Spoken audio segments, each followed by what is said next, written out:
Those of you who have lost someone close, did you discover any unknown secrets after their death?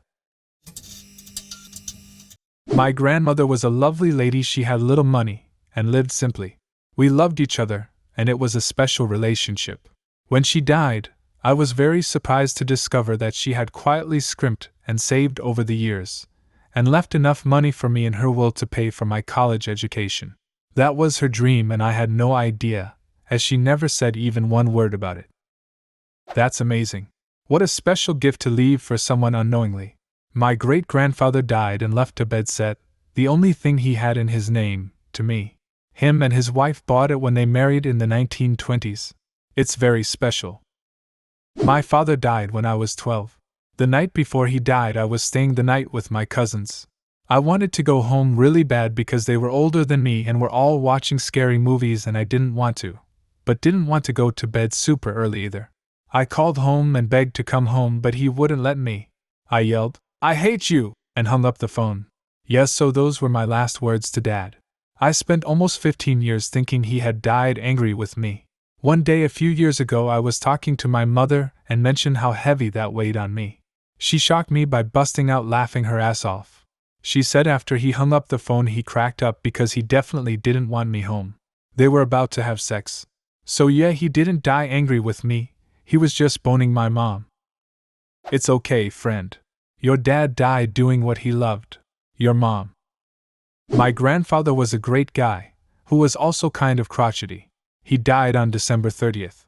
For as long as I knew him, his birthday was December 31st.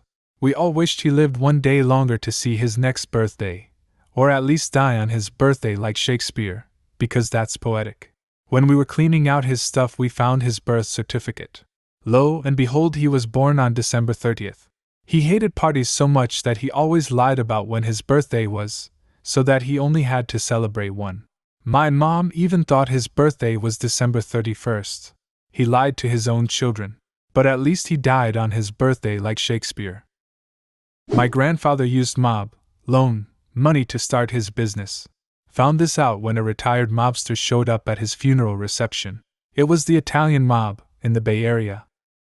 I feel naive, but my initial thought was something of a Godfather mob era, one where the mafia wasn't necessarily to be feared, but another source to go to for help and serve the community even if it's less than legal ways. I really hope that was the case, and not. I think it was in a sense. My uncle saw him coming up and said he remembered the guy being extremely nice but having the reputation of don't fuck with him. He has a lit of respect for him. A couple years ago, my great-uncle passed away. When he died, in addition to a mansion in Chicago, he left $15 million for his children to split up. $3 million each. As it turns out, he used to be only 2 steps below kingpin of a large Chicago mob. He took some money and left for good after getting shot and realizing that he didn't want his children to grow up without a father. Also, his wife had owned 2 whorehouses before selling them and marrying him. My great-grandfather lived with me since I was born. I pretty much knew everything about him, but after he died I learned a few interesting stories. One was how back in the 50s, he used to be a raging alcoholic, and went out partying all the time. Then one day he woke up and found my great-grandma beaten almost to a pulp. He asked who did it. It turned out he did in a drunken fit.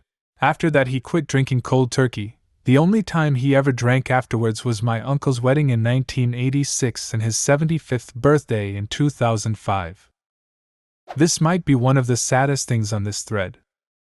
That his grandfather quit drinking and turned his life around after making a horrible mistake?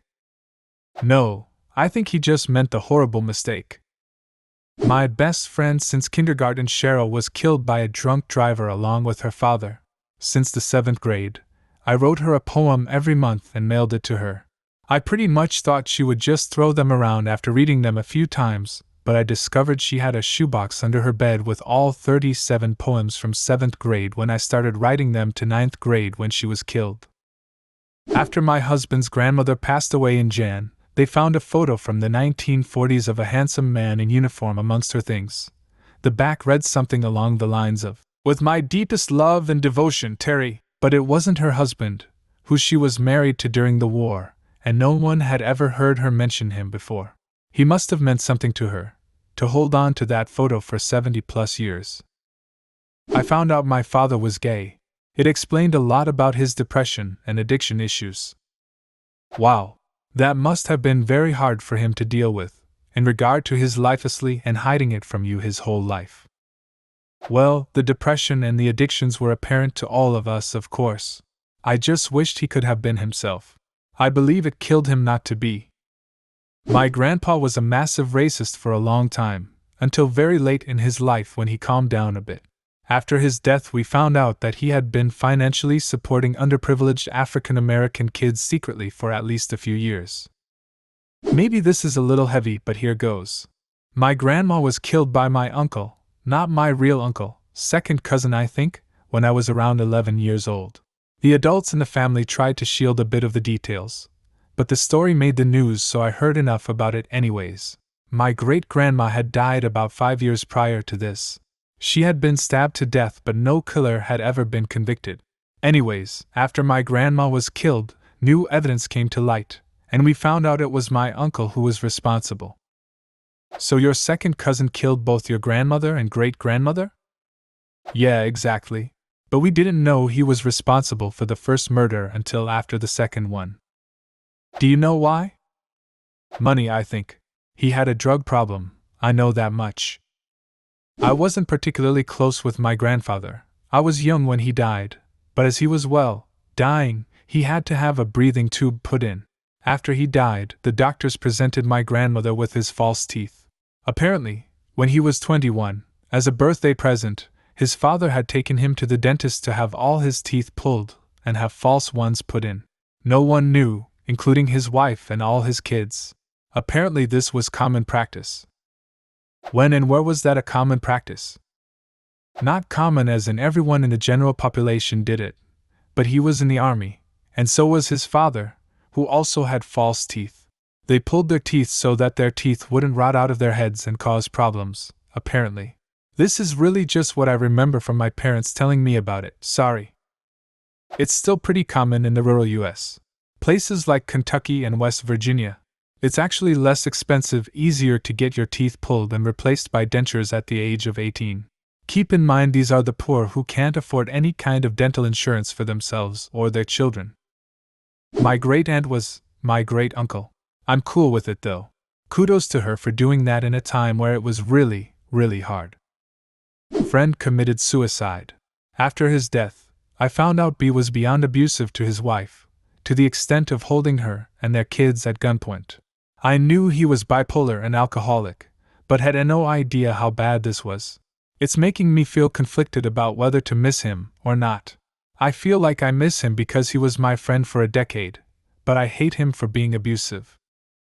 My great-great-grandmother met my great-great-grandfather on Ellis Island when immigrating to the US. She was 16 and he was 17, or so everyone believed. When she died just after her alleged 97th birthday, my family discovered from immigration logs she was actually 100, and had lied about her age because it wouldn't have been acceptable in society to A. be single at 19 and B. marry a younger man.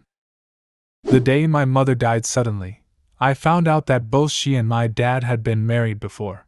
On top of this, the cousin that used to come visit us when I was a child was actually my half-sister.